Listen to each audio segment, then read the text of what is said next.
Yeah, we're live. Let's make some noise. It is Saturday night. Hopefully everybody's doing well. I'm here early because I have stuff to do at 7 o'clock.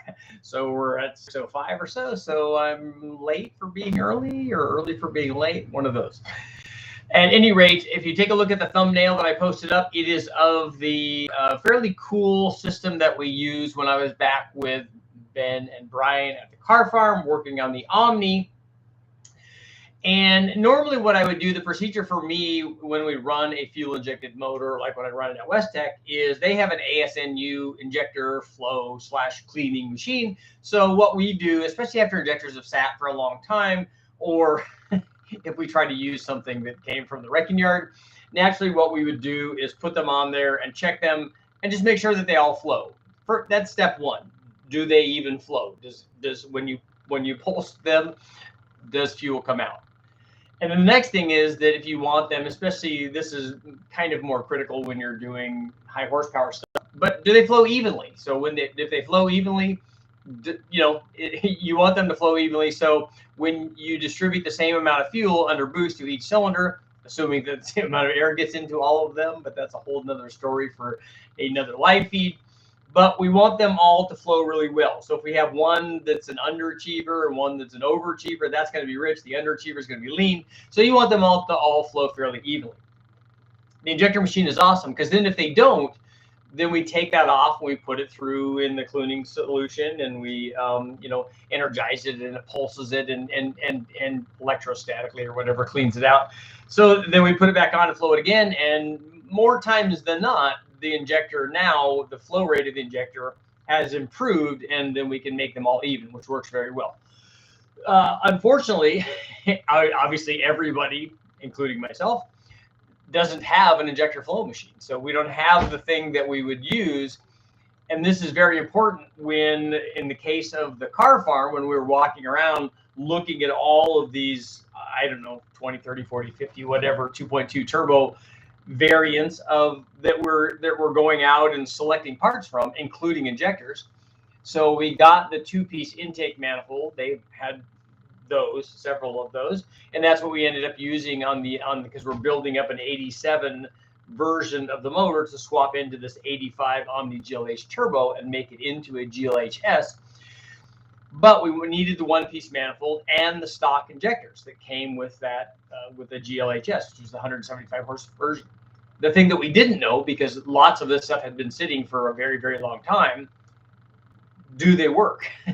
And so Ben and Brian and I got together, and I think that this might have been Ben's idea to take it out, and he had another or Charger GLHS, an 87 out there that was running and working and worked fine. He's driven it around. And so the idea was take the fuel line off of his intake manifold, off of his fuel rail, and unplug his injectors. And then just because this new intake manifold was all set up, it had the injectors, had the rails, had the injector plug, because for the harness, there's an injector harness, a separate injector harness that plugs right into the main harness. So all we did was take the whole thing out there, set the intake manifold on his valve cover leaning against his intake manifold, plugged in the injectors, disconnected his feed and return line, plugged them into the fuel rail that was on the system that we're trying to test. And then all we had to do was crank this thing over and see if fuel came out, because we can see the end of the intake manifold, as you can see in the photo.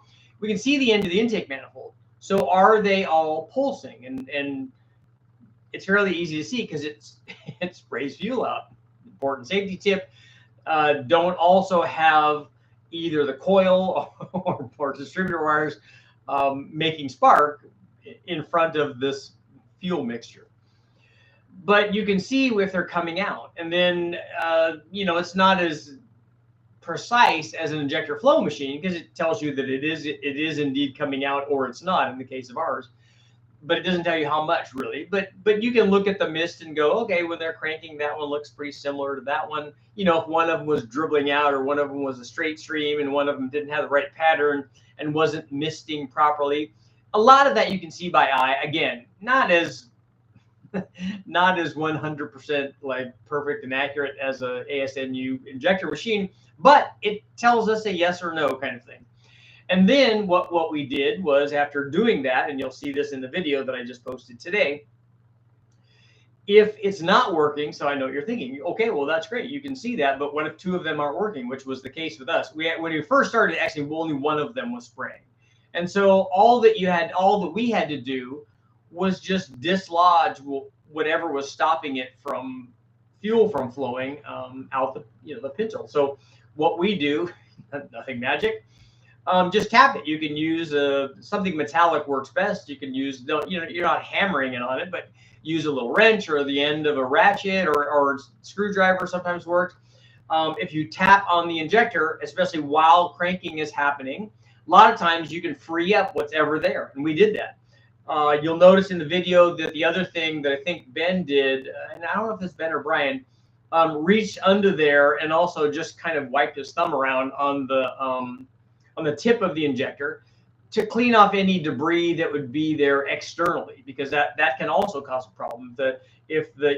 What happens is, from reversion, you get buildup that comes back up the intake manifold basically, and then puts carbon and other kinds of deposits on the injector, and so that can clog it basically from the outside. And what we were worried about, when you clean them on the injector machine, you'll clean that stuff too, because they're sitting in a bath. But in our method of tapping it, that's mostly for the stuff that's on the outside. So he went in, and you're getting gasoline in your finger, whatever. You go in and wipe that clean, and that combined with tapping on the injectors while we were cranking this thing basically got all the injectors to work. And so again, not quite as precise as an ASNU injector machine, but for like field work, it worked very well. This is something that almost anybody out there could easily reproduce, because all you're doing is basically getting fuel to it and having the injectors plugged in, so you don't have to do that even on a car that's running, or another car. You could do it on the car that you're trying to start. Just make sure that your battery's good, so that you just crank it over and you can see if it wants to spray. On my Omni, the first thing that we were worried about after we got the motor in and wanted to get it running is you just worry about the fuel pump. Does the fuel pump is it even going to go on, especially after sitting for multiple years? Same thing kind of happens. You can get, if the nice thing is if the fuel tank is full and the pump is completely submerged, usually you have no problems with the pump. It doesn't rust. It doesn't accumulate rust or anything. Sometimes if you use E85 or other kinds of fuels that might be hydroscopic, you can get water in there. But usually if the fuel pump is submerged, good things happen. The problem is none of us want to leave a full tank of gas in a car that we're just going to let sit for a year or 2 or 3 or however long it is. One, it's a waste of money, because how much, fuel costs like $35,000 a gallon or whatever it costs. So you don't want to do that. And then because you want to use it in something else. And so normally I know if I'm going to park something for a long time, I don't usually leave a whole bunch of fuel in, even though it would be good for the pump. And so what happens is, if the fuel pump becomes, it's not submerged, because unsubmerged, then moisture can get to it, and you can get rust buildup, on the rotors. And that can certainly clog the pump, because you don't want to get that kind of debris in there. And that stuff can actually, because the rust deposit can accumulate, on the other side of the filter. So it's already in the pump, so the filter doesn't stop that stuff. Luckily, a lot of times the fuel pump will chew that stuff up, and then you have another inline pump usually. You have one pump that's a sock before the fuel pump, and then one that's inline between the pump and the injectors to help get rid of some of that stuff. So that's another safety factor. But the pump has to start working to begin with. So again, the other thing you can do is, if the pump's not working, you have to pull the pump out of the fuel tank. But you can also do the same thing. You can tap on that, and sometimes you can knock it free, and it will start going and start working. In a lot of cases, like in this one, I don't know what the fuel pump was in the Omni that I have. I'm assuming that it's bigger than stock, and then so it will easily support the power level we're in, judging by the other motor that was in there. But I want to check it and make sure that it's okay, make sure that it's sized appropriately, because we want to have enough fuel pump to go up in power.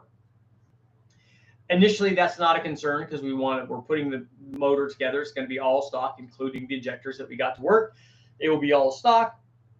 It runs stock fuel pressure. We have a stock regulator on it, stock injectors, which we assume are working good.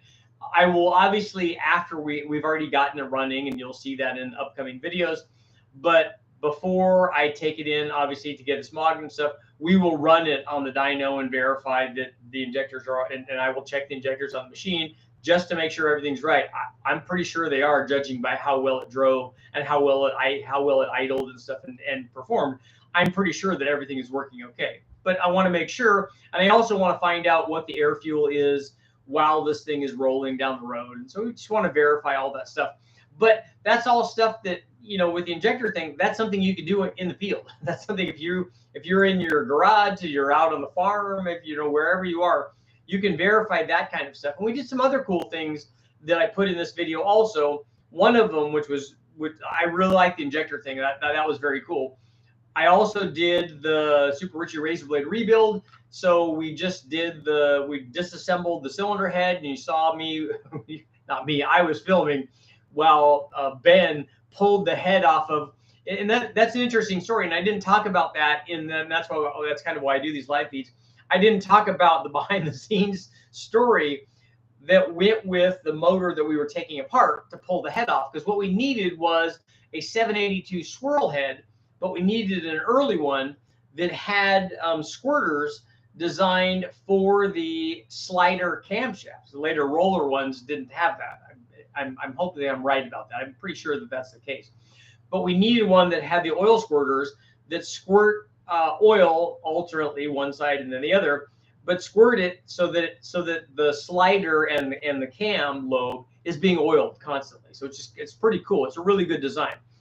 But we needed that head. So what we were doing was looking for that head, and then this motor was something that they thought was bad. They originally thought that this motor was a T1 motor, meaning it is a draw through. The throttle body is in front of the turbo. This was non-intercooled draw through early kind of T1 version, like 146 horsepower version, low boost, non-intercooled, as I said. And they thought that this one was one that somebody was running that they acquired, but that they were running nitrous on. And they thought that it was blown up. They thought that when we took it apart, that what we were going to find was, blown head gasket or broken piston or whatever. So we ended up taking it apart to get that head, because that head was a 782 swirl head. It had the squirters on it. And so it was a perfect thing for us to take apart and use in the build up for this new motor. And when we took it apart, what we realized was that it was not that nitrous motor that they were thinking of. And now they were disappointed that they had just basically pushed it off the truck.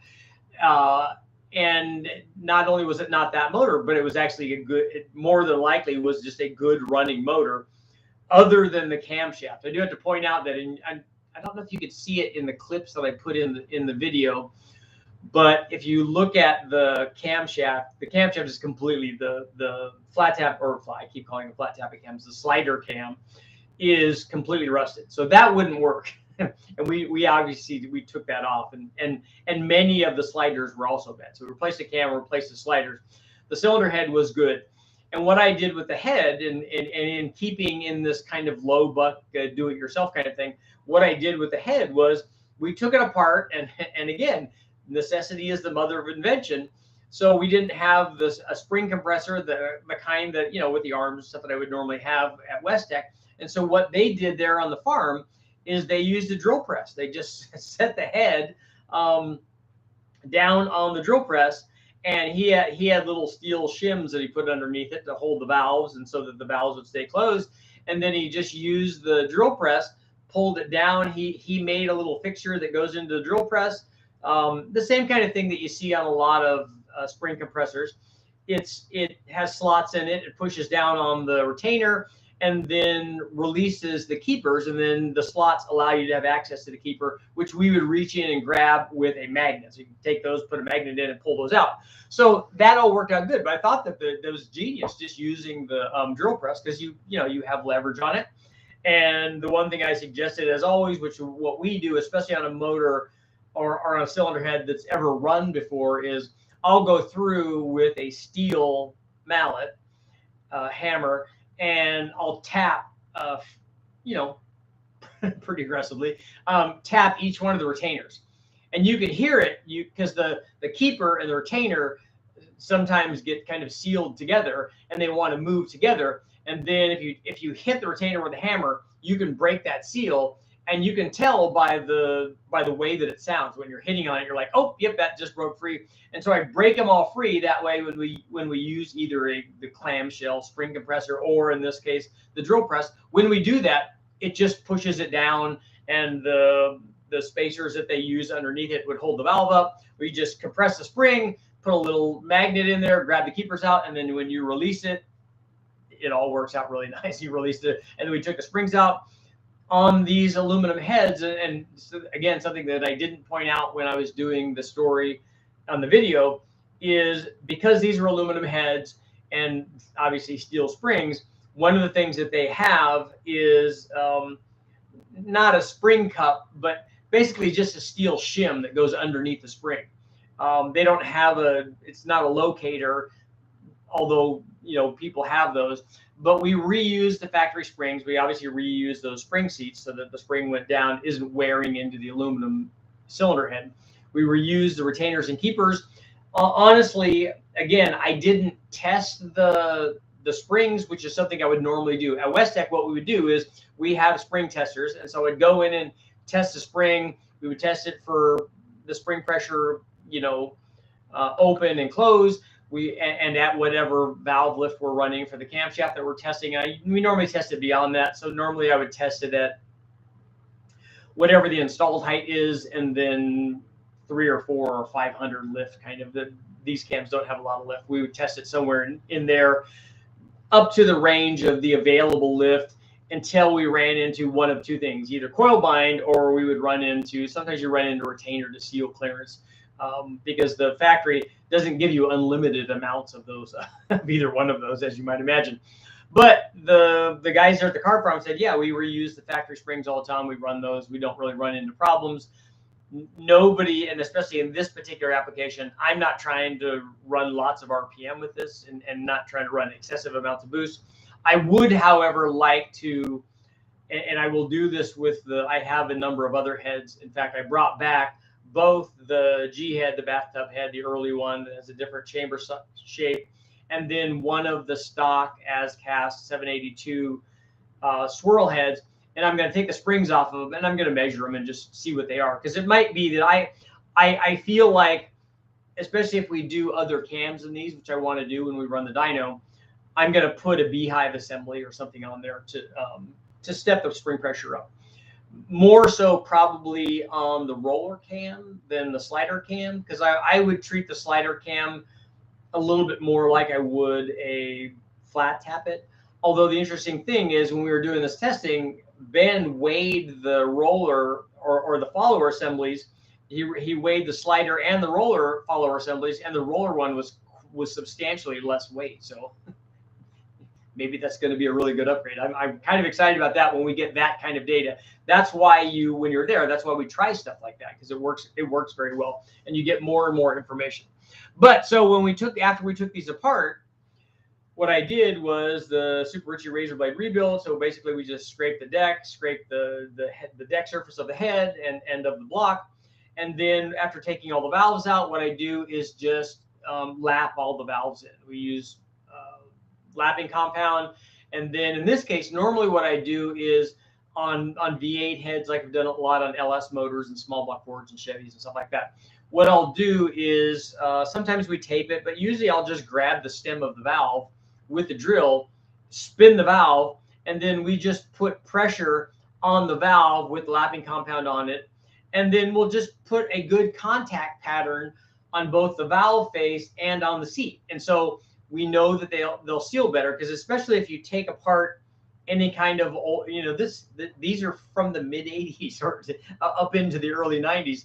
So you take apart any of these motors, and I think more so on turbo motors, especially on the exhaust side, that you'll see lots and lots of pitting on these valves. So we're trying to get rid of that and make it so that they seal better. And this is one way to do it. And it's fairly inexpensive. It's not going to help you if some of these seats are sunk, which after a lot of wear and cutting, you have no idea how many times some of these heads may have been cut. But so it's not going to help with that, but it will help with sealing. And so, we can maybe get a little bit of extra power from the sealing. And I did all of the valves like that the same way that I normally do it, except with this overhead cam motor. One of the problems I ran into was that the cylinder head, because of the cam tower, would not allow me to go in and grab the valve stem with the drill chuck. So what I did was, again, you got to improvise in the field. So I took a piece of rubber fuel line, slid it over the valve, and then I couldn't even chuck up the rubber line. I just had to basically stick it into my drill, into the chuck, but without squeezing it. But it allowed me to spin the valve. And then what I did is, rather than pulling on it, because that would have just pulled the rubber hose out of the drill, I would just push it with my finger. So I would just move them in unison, and then I could spin it with the drill, which is, you want to get motion there. And then I could put a little bit of pressure against it. As long as I was going the same with both of them, I could put pressure against it, and we could, and as you saw in the video, if you've seen it, it worked out very well. It cut really nice patterns on both the valves and the seats. And then on the exhaust valve, I would go through 2 or 3 cycles with that. The intakes usually cleaned up fairly fast because the intakes weren't nearly as bad, but the exhaust took a little bit of extra work. And then because some of the pits were fairly big. So we got all those cleaned up. And before I even did that, I would take all the valves over, because this is the other thing that happens with these heads, is that you'll get a lot of buildup on these valves, especially on the intake valves, more so in the intakes than the exhaust. All of the stuff on the exhaust valve is fairly hard, and it seemed like calcium or something was on it. But we just take it over to the wire wheel, and we'd wire wheel all of that stuff off so the valve was clean, both the face and right on the back side of the valve. We would clean off all that stuff, clean them, and then we would do the Super Richie valve job, the do-it-yourself valve job. And then after that, we could put them all back together. The other cool modification, and this is in the video that they did on this early head, because this wasn't done, it's done on some of the later heads, is that they did the cross-drilling coolant modification. So they drill into the deck surface of the head to reach coolant. And there's a coolant passage apparently in the head gaskets, because the head gaskets are designed, I guess, for the later head. And so this is something to improve the cooling and also stop crack propagation in the deck of the head coming down from one of the water passages. So Brian did that on the head, and then we put all of this stuff on there. And the interesting thing, and again, you'll see this in videos coming up, the interesting thing is that despite all of these things that are done halfway, we did a stone hone on it. They didn't have a ball hone, so they used a stone. We just did that. We didn't take it to a machine shop. We just basically sanded the deck surface with a flat sander, and I don't even remember, the paper was fairly fine though, so that worked out good. We polished the crank with emery cloth, with a Scotch-Brite pad. I'm a little worried about that. I'm hoping that it doesn't chew up we cleaned it fairly good, but I'm hoping that surface finish doesn't chew up the bearing. A little concerned about that, but we'll see how that goes. We surfaced did the razor blade rebuild on the head, did the Super Richie valve job on those. The one thing that I did like that we did on this, and it was kind of cool because the guys from the car farm hadn't seen this before, and obviously I certainly hadn't, because I hadn't put together a lot of these and tested them. But after we put the camshaft and the slider followers in, what we did was you can spin the oil pump, and it's the distributor gear too, but you can spin it with the belt off independently. So we put oil in it, put an oil filter and stuff in there, and we spun that up to get oil to the motor before we started it, which is always a good idea. And it's something that I fairly regularly do on the dyno. If it's a motor that's just been sitting for a while that I'd run a whole bunch, we just put it on there and start it. But if I get a motor from the wrecking yard, almost always, and always on a brand new motor, we will pre-oil the Carb Farm 106 grams versus 76 grams. So you're talking about 30 grams difference, and he's talking about between the two followers, between the slider follower and the roller follower. So that's a significant amount. It would be interesting to see what the RPM potential is given the same valve spring, because I'm pretty sure it's going to like the lighter follower there. And we'll do a roller cam upgrade and find out how all that works. And maybe it would be interesting to run it into valve float, even on an NA combination, run it into valve float. We probably would get to valve float earlier on the turbo combination, but all of that's like really good testing. But I digress. Now I don't even remember where it was. I think we were talking about the cooling passages. Oh no, the oiling. So we pre-oiled the motor, and then while we were pre-oiling it, when you're spinning the camshaft around, you can see the squirters, which are an angled hole basically in the cam towers that aim right at the cam, the intersection of the cam lobe and one of the followers. And so there's just like, you know, stream of oil aimed at those positions, and it's alternating. So it alternates intake and exhaust valve as this camshaft turns around, depending on the position of the oiling groove that's probably in the, probably in the cam journal, I would imagine. So it's pretty cool. But we got to watch that. So we're spinning the drill, getting oil to the motor, pre-lubing it, which is always good. And then we're spinning the cam around, and then it's squirting oil, and we get to see that in action. So it's really kind of cool. And I think it's a really good feature. And I don't know, and Ben or Brian might know, if they use that head with the squirters on the roller cam. Because if they don't, in my opinion, the ultimate setup would be that head with squirters on a roller follower and a roller camshaft. I think that would have the best oiling and give you the most success, especially if you're trying to run more RPM. So I think that'd be cool. But all of that stuff was awesome, and that's all stuff that you learn, at least that I learned when I was doing things for the first time. And this was obviously not my first time ever putting a motor together, and really a piston or rod and all of those things kind of all go in together. You just have to know that, like with this, that there are little tricks. Okay, after we put the camshaft in, you always know you put when you're doing it, put the short block at top dead center, and then everything else comes off of that. So in the case of the 2.2, we've got to line up the distributor gear and put that in the right way. And luckily, those guys kind of have a feel for how it should be aimed. You line up the mark on the sprockets for the crank sprocket, and then the distributor / oil pump sprocket, and then line up the camshaft sprocket. So basically, there's two little arrows that are level with the edge of the head, and then you can put the belt on and tighten it, and then you do the twist method to make sure that you have enough but not too much belt tension on. It's all, and again, this is all a thing. One of the things that I want to do, and I brought home the NA versions of these motors, because the turbo ones have a cool like cast aluminum valve covers, but the NA ones had steel valve covers, and I asked them to get me a steel one. What I want to do is cut it and weld fences on it, and then I want to put like clear plexiglass or something, so we'd see through it, so we watch it while it's running, which would be like super cool, especially if we strobe it.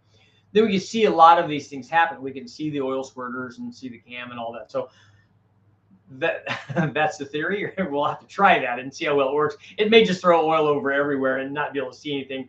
That happens a lot when guys try to do sight windows and stuff on oil pans. Then they come to realize, oh, there's all kinds of like nonsense going on in there. It's not just like nice and smooth and even and oil is flowing exactly where it's supposed to, and not just like this maelstrom of oil, this this cyclonic mess that's inside an oil pan. So I'm hoping that that's not the case, that we'll be able to see stuff, but that's the goal for that thing right now.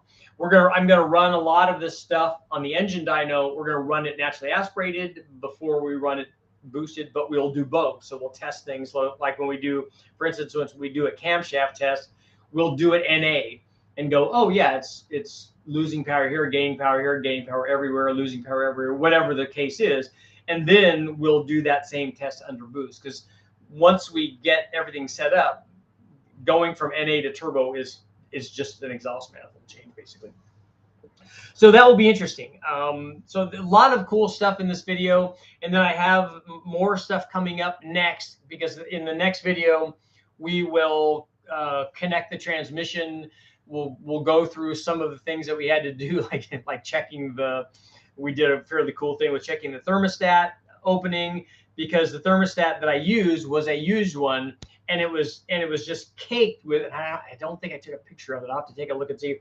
It was just caked with like rust and debris on the top side of it. The bottom side actually looked really good, but it was coated, and I don't think the thing was working. So we cleaned it all off, and I wanted to test it and make sure it was working.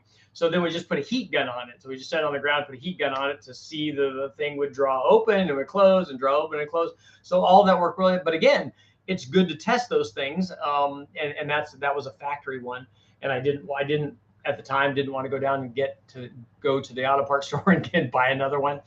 And so we just put that in there. Again, it's another low buck thing using something that we already had. And so we'll talk about surfacing, doing the Super Richie surfacing of the flywheel, and then the clutch and pressure plate. Again, use stuff that we put on there, combining it with the transmission. The transmission was a whole nother thing. With this particular motor, I wanted just a stock 525. I think that's what it was, right? We wanted just a stock transmission. Unfortunately, this car had already been set up for a cable shift. So for a later one, 523, I think. No, it had a 568 in it, but we weren't going to put that in. We would put something else in, which is the same kind of transmission, I think. So we put that in.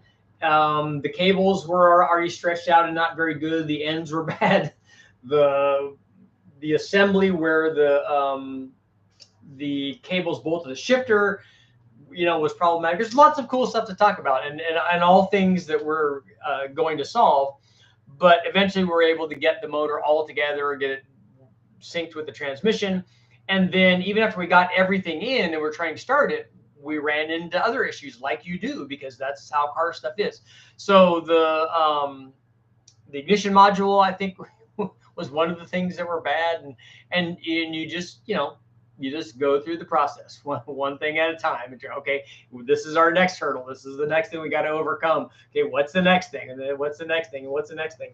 And then you just keep going, and you don't stop until if you make a goal, this thing's going to run. I'm going to drive this thing before I leave.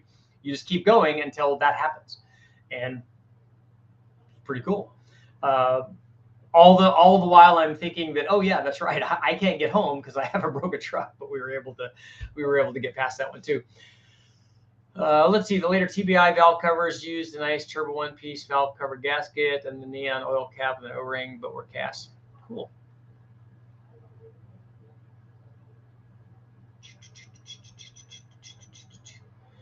So I'll see what you guys are doing, and then we'll get I'm starting early. I don't normally do this, but we have something to do at 7 o'clock, so I wanted to get on here and talk to people. The later heads tested for roller cams don't have the squirter grooves in the heads. Yeah, I didn't think so, but honestly, I think that's probably better. I would like oiling on the top.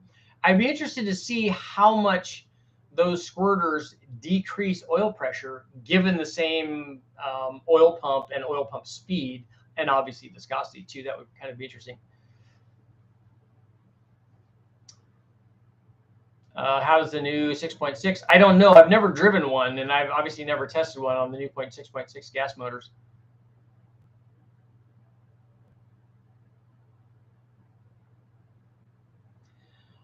Test thermostats with the coffee cup, microwave boiling water. That works good too. And that way, if you have a thermometer, you can actually see what the temperature is. Again, to begin with, I was kind of only interested in yes or no, like does it work or does it not work? And then we could get more specific. So I go from general to specific when I'm testing these things. Okay.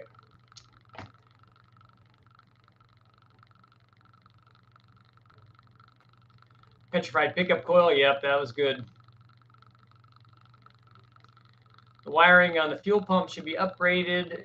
It's terrible. Is it just, does it not carry enough? Is the wiring too small? Is that what the problem is?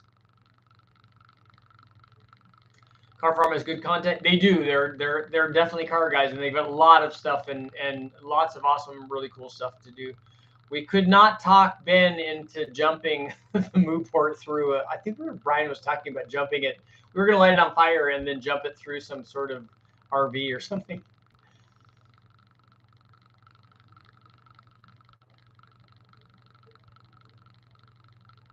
I was working in the garage all afternoon, Richard, and I failed on my repair. Christopher, you need to rephrase your question.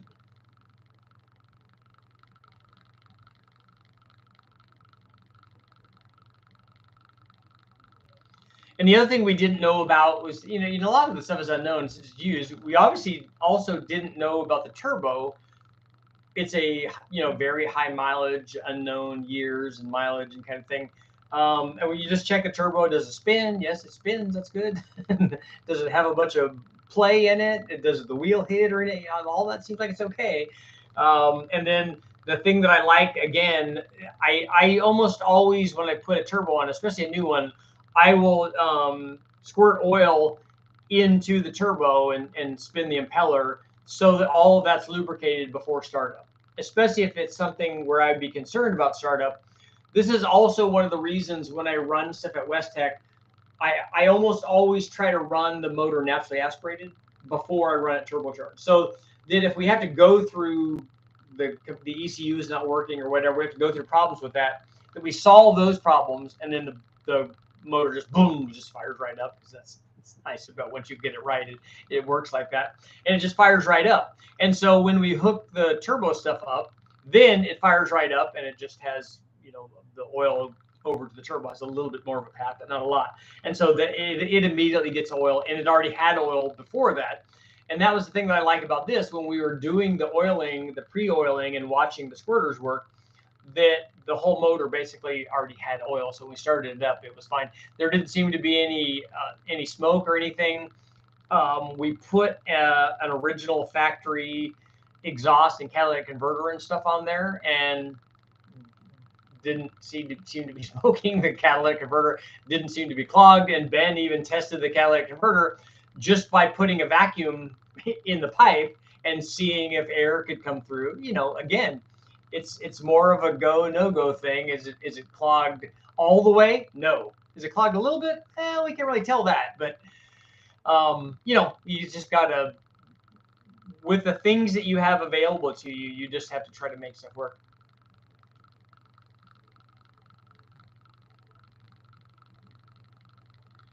I jumped on top of it, the stock fuel pump wiring with speaker wire to the battery as a test. Very obvious, audible fuel pump speed increase. So we could send more. We could use bigger wire going to that. That's not a problem, especially if we're going to step up the fuel pump, which I'd like to put like a 342 or a 450 or something in there, something that we have enough for whatever we're doing. Because, you know, I could see this thing getting 80-pound injectors and E85 and being tested that way, and I just don't want to have to change the pump and the pump and the filter, because we would put injectors in it. And that's the other thing that's interesting, is that when you talk to a lot of people, they're worried about going too big on the injector. Okay, well, what kind of injector can I get away with without causing a problem? Well, there is some merit to that, because if you put a 150-pound injector in there and you're putting it in a motor that makes 300 horsepower and you're never going to run it boosted, you don't need that much injector. But if you're eventually going to try to make 1,000 horsepower, then something like that can come in handy. The other thing that the big injector helps is that it helps make life a lot easier for your fuel pump, because you don't have to run a whole bunch of fuel pressure to maintain the amount of fuel flow that you need, because you got excess injector for whatever power level that you have. So guys, for some reason, worry about, you know, because especially if you were brought up in the Mustang era, oh, we had 19-pound injectors, and then 24s was an upgrade, and then 30s, that was the big upgrade, and man, 36s or 42s, that was all the injector. Well, now that's a stock injector size for lots of stuff. And so they think that putting a set of 80-pound injectors in there is going to make it run rich. It will if you don't change the tune on it. But the thing is, you can take away enough duty cycle to make the 80-pound injector idle and run and do all that stuff. And then, especially if you're going to run E85, you need a big injector. And then on E85, the thing would idle even better because it has to use more fuel to idle, relatively speaking, than gasoline, 20 to 30% more. So you can get away with a big injector. And on these, on the Omni motor, we're definitely going to have to do that. Because if I put E85 in it and we're trying to run 200, 300, 400, whatever the power level is, on the engine dyno, it's definitely going to get 80s. And may get stuff bigger than that, because we're on the 2.5. We put that together. You know, if you do the calculations, let's see what that is. So let's say 600 horsepower. 4, 150 per hole. Oh, so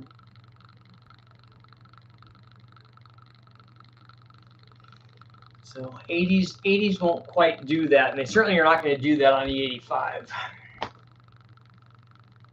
Fuel pump circuit is shared to the coil and the O2 sensor, yeah.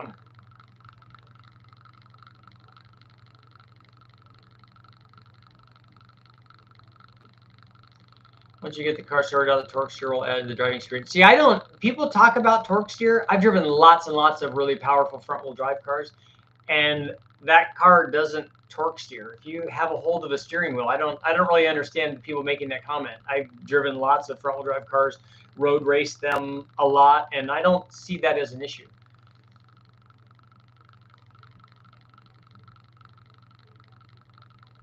The idle quality for a big injector isn't any different than it is for a small injector. As long as the injector will duty cycle down low enough to that idle, it will be fine. You can get to where you have too big of an injector in there, but it's not in the range that we're talking about. If you try to put 2,000 cc injectors in there and you're trying to idle it at 600 RPM on a stock motor, you're going to have trouble. But not with, you can go from a 35 to a 40 to an 80, and it's not, and if you have control of the programming, that thing will idle just fine.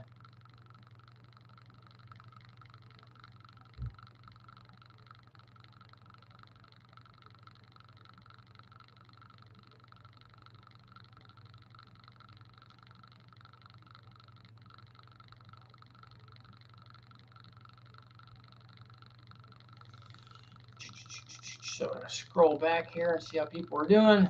The hammers fix everything. Yep. Maybe off topic, what's your opinion on an old Torker 289 intake manifold? I have tested the Performer, the Torker, and it may have been a Torker 2. I don't know if it was an old one. I think it was a Torker 2. I have to look. The RPM, air gap, and then a Victor Jr. all in the same motor, and so I have the dyno data of that. And I thought that I put a video up on it.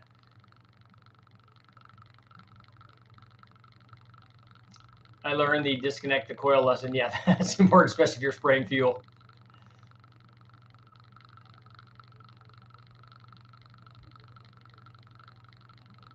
Saturn 5, you need front-wheel drive turbo Dodge expertise beyond the car farm. Consider Ford Motion. I have talked with them a couple of times about testing stuff. So yeah, they're good. They seem like nice people.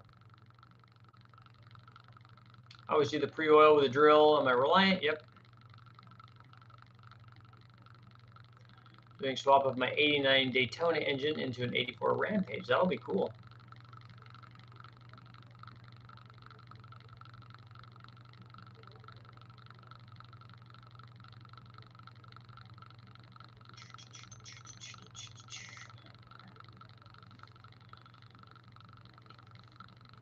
Richard, have you ever had noisy LS7 lifters? My brand new lifters are LS7. They're noisy. I don't ever remember running LS7 lifters except in an LS7. Most of the stuff that I do on the LS stuff is we have some sealed power stuff that were new ones that we ran, and then it would be stock stuff from the wrecking yard. So I haven't And I have run 1 or 2 instances where we've done some short travel stuff because we were doing a specific test.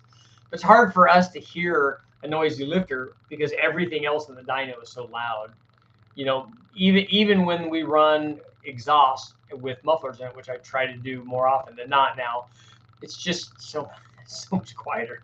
The loudness, I'm over the loudness part. It would be hard for us to hear a lifter tick in there.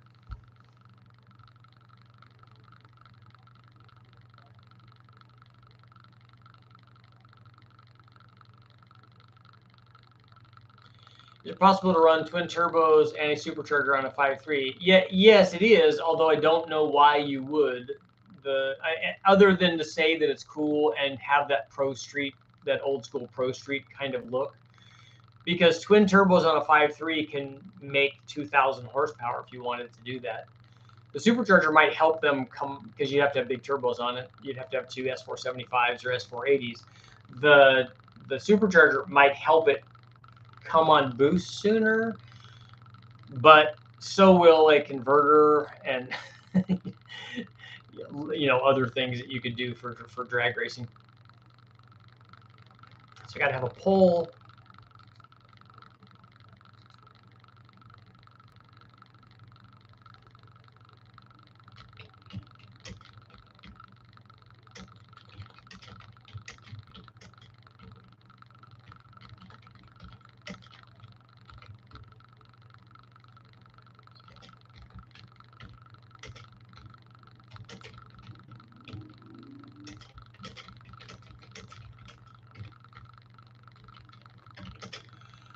Okay, so since we're talking about injectors tonight, the poll will be, have you ever had an injector stick open or closed on one of your builds? Have you had an injector failure, basically? So we'll talk about that.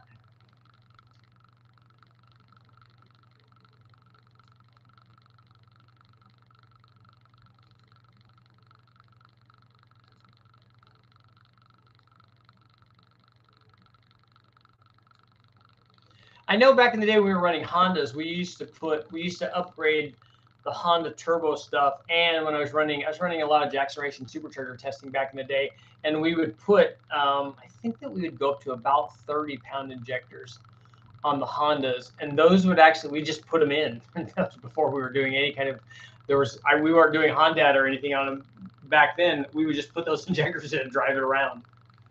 And it probably at part throttle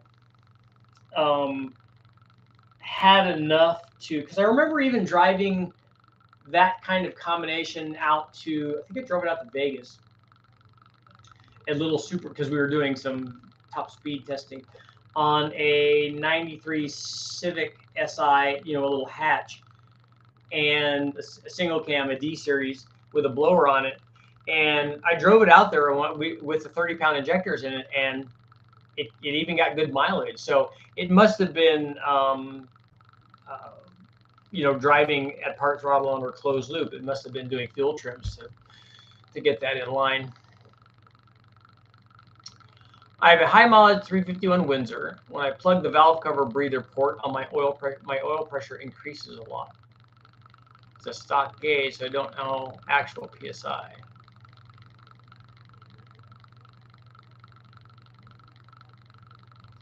I plug the valve cover breather port.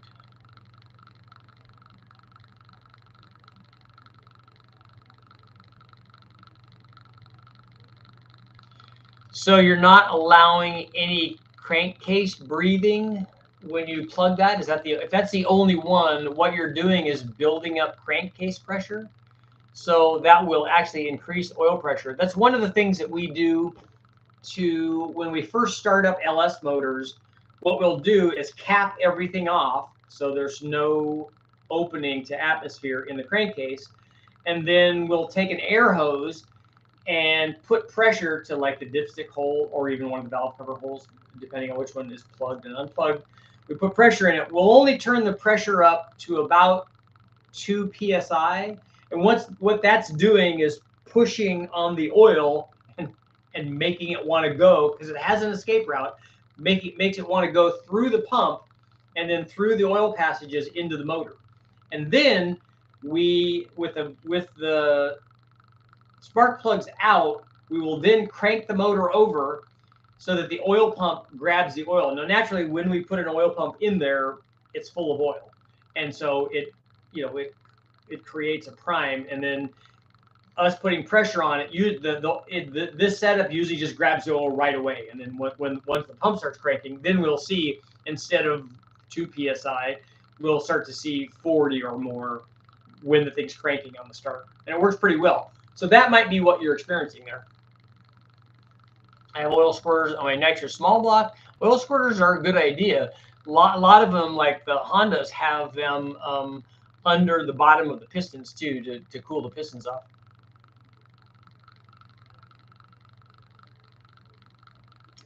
I didn't get notification for this live feed, so I missed almost all of it.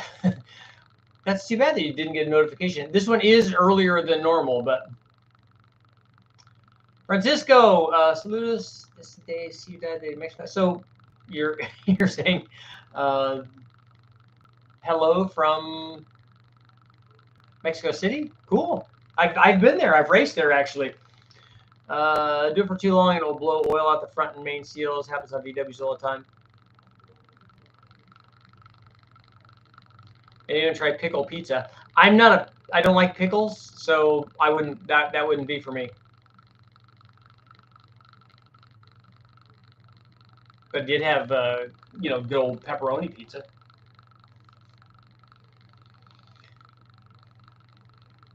So how's our poll looking? Have you ever had an injector stick open or closed on one of your builds? 64% saying no. We have more people saying no that they haven't had an injector problem than are saying yes. But that's actually good news. We like that. We like that when it's good news. So I did break my own record for my driving stints. Maybe this should have been the poll. When I left to go out there, I went from Northern California to Cheyenne, I think is where I stopped, which was 1,130 or 40 miles or something. And so before that, the farthest I had been on one of our trips coming back from, we were racing at Road America, Elkhart Lake in Wisconsin. And when we were coming back, naturally I was anxious to get back. So I'm like, we're going to keep going. I want to make it 1,000 miles before we stop. So I had done 1,000 miles, and then on the way out there, I'm like, I'm going to break that record because it's another couple of 2 hours or whatever. So on the way out there, I went 1,136 or whatever. On the way back, I was trying to get to a place to look at fireworks, and there was still lots of daylight left. And as I travel from the East Coast side to the West Coast side, I start gaining like hours. So, I'm like, okay, well, I have more time. I have more time. So I just kept going. So that one was 1,400 and 60 miles or something. I have to look at the exact spot I have. The whole round trip was 5,200 miles, I think, 5,200 or 5,300 miles.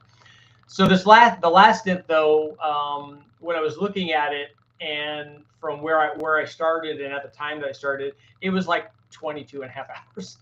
So I don't recommend it. It was quite a trip, but it was, while you're driving, you just got to do it. You got to see what happens. You got to see what you're made of.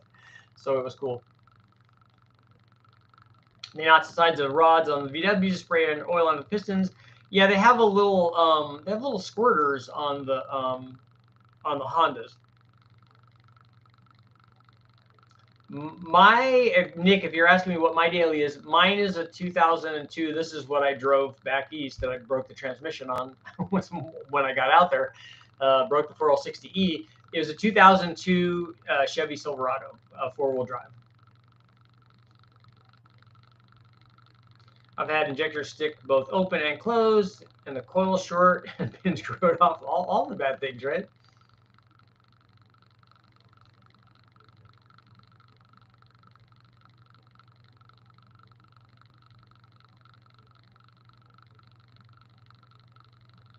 It was quite a drive, and you start becoming a lot less effective, and you're paying a lot less attention. and then it's, you know, by the time I got here, it was dark because it was 1:30 or 2 in the morning by the time I got here.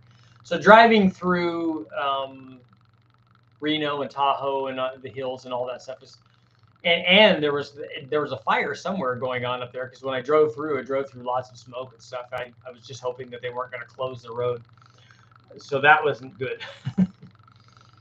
My favorite stretch is the one coming from basically from Salt Lake across to Reno, basically going by Wendover and going through Bonneville and stuff, because that's just open road. It's just open highway. You just set the cruise control and you're just going.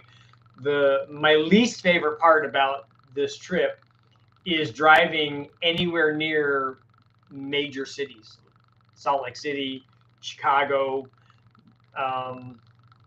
St. Louis, and any of the major things. It's just there's too many switchbacks and going in and out, and got to go over this thing and go around this way, and then all the people, and you know, it's just, that's not for me. I like being just out on the road by myself and not being bothered, and you know, just making it happen.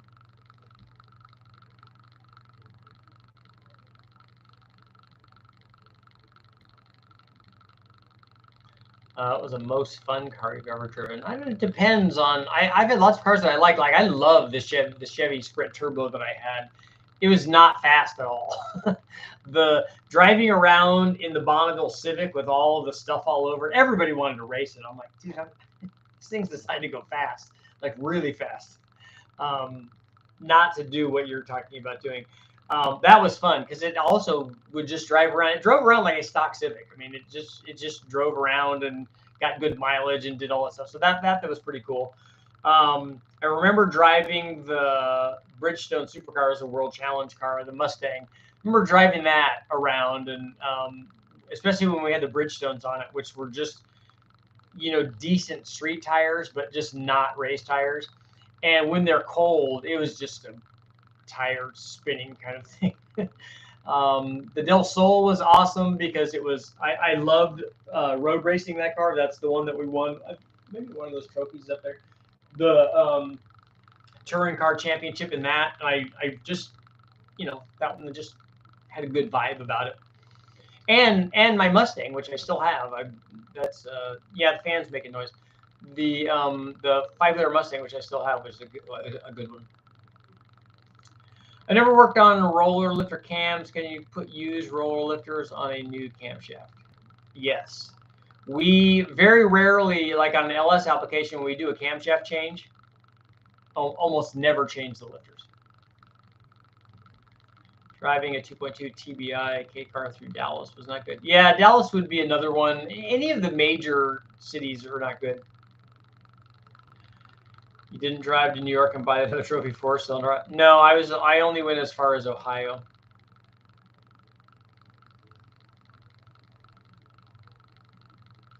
Thank you for doing the series on the 2.2. I'm excited about it. I'm really excited about driving that car around.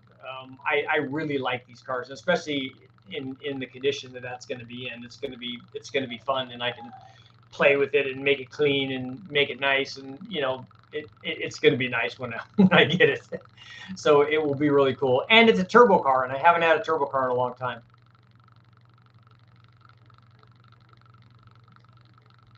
And I'm happy also that first of all, I got to say huge thanks to the guys at the Car Farm. Brian and Ben were awesome.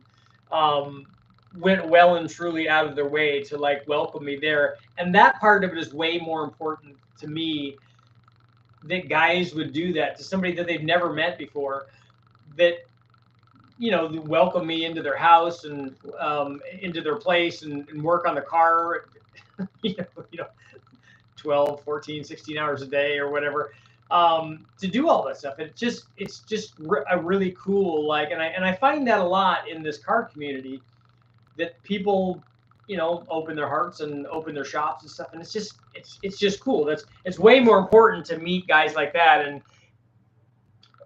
to meet new friends, and it's just kind of a cool deal. What happens to the snakes that I catch afterwards? We just let them go. I just took I took pictures of the ones that I caught, and then would just let them go back. I let them go always right back where I caught them. Although the milk snake, which I caught, and the one that was in the picture was a milk snake, a lot like a king snake that we have here in Northern California, or the mountain king snakes are like that. What else? What else is part of that milk snake family? And so I'd never caught one of those, and he was in the shop, so I just didn't want him getting squished. So I let him go back outside under a bunch of stuff. So there's lots of, I'm sure I didn't see any lizards, although I think that they would be there, but there's certainly lots of mice and stuff, and then lots of garter snakes they were all over.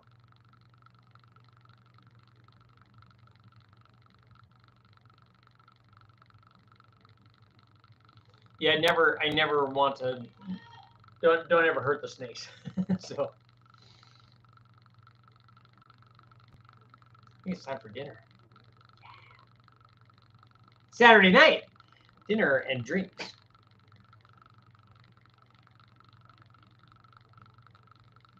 So hopefully all of you guys have. I'm going to go ahead and close. We'll go ahead and close out my poll. So have you ever had injector stick open or close on one of your builds? 64% saying no. So most people have had really good luck with injectors. And I think they probably work fairly well. Only when you're trying to do stuff like we were doing, trying to run a 20, 30, or 40-year-old injector of had been sitting for an unknown amount of time that you might have it. And we didn't have problems with it because we did what you saw in the video where we tapped on it and tried to start it and got the fuel all running and it all worked. And then the cool thing is that when we bolted that intake manifold onto the motor, onto the Omni, it just, once we fixed all the things like the ignition, it just fired up and ran, and it drove around perfect. So it was kind of awesome. So all that worked out. So I would be inclined to say that although I have had injectors go bad, it's very, very rare. So we'll end that poll.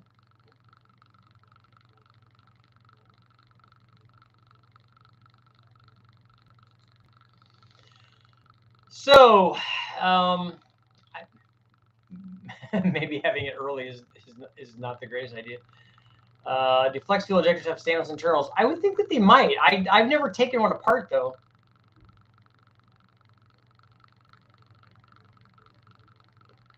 They make alcohol carburetors.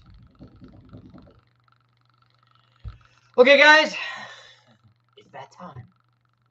Thank you guys all for showing up. I'm going to start doing maybe some live feeds in the morning also.